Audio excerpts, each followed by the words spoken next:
And you particularly have struggles with inferences with people on the autism spectrum, because they tend to be black and white, very concrete thinkers.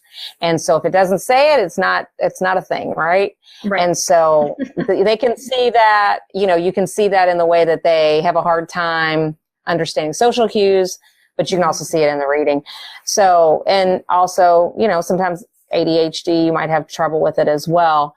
And some people just have trouble with it. But if you have a student that's on the spectrum, just keep in mind, reading comprehension is probably going to be difficult if it's not nonfiction. So fiction is very difficult for a lot of people on the spectrum, and they don't see a lot of need for it unless they tend to have an obsession with that particular character, genre, or something like that. But making those inferences is going to be a real struggle, but it's not impossible. Yeah, I think, like you had talked about, those discussions, slowing things down. I think that my oldest was diagnosed with Asperger's, so high functioning on the spectrum.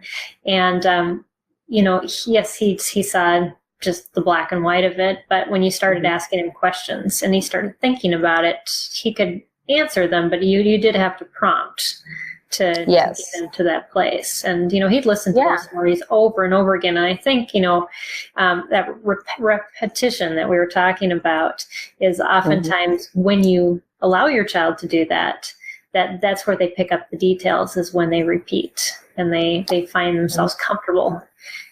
Right. And it gives such a great platform to talk about a lot of life skills issues as well. Because you can find so many things in reading that will present situations that they're not going to run into in real life, or that they haven't yet, but they may later on. And so hopefully they can transfer that scenario over to a real life scenario when it happens. But you can expose your children to so much of a broader palette with reading. So. Yeah. And they can, it allows them to be somebody they're not too, and to live outside their skin. And, there's so much joys to reading. We've had a couple blogs on our website where some of our team members have written about that. And can't remember, they quoted, I think it's Chesterton. And just, no, it was, C.S. Lewis talks about, just how wonderful stories are for children, and just building their character and allowing them to fight those battles before they have to fight them, and learning how to respond properly and in a godlike manner.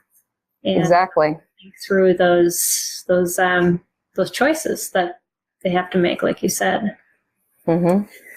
I have this book I would love to recommend to anybody who has a struggling reader, and it's called Thank You, Mr. Falker. It's by Patricia Polacco. She's written a lot of wonderful children's books, and she's one of my favorite children's authors.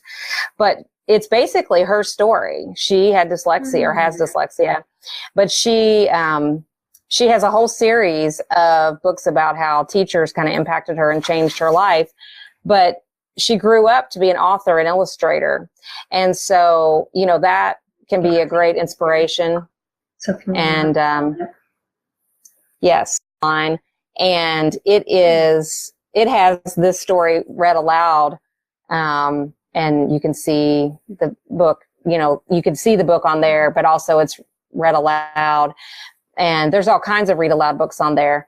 But I have a hard time getting through reading it without crying, so I like to show it on Storyline. But anyway, so that's a great way to expose your kids to books. But if they do struggle, that's a testimony of somebody who succeeded. Thomas Edison, is another one. And there's so many other famous people in history that did struggle with reading and with other learning challenges. But they persevered. And so persevering through a struggle like that can make your child stronger and make them more able to handle challenges in life as they get older as well. So, and realizing if you were to read a book like that they're not alone.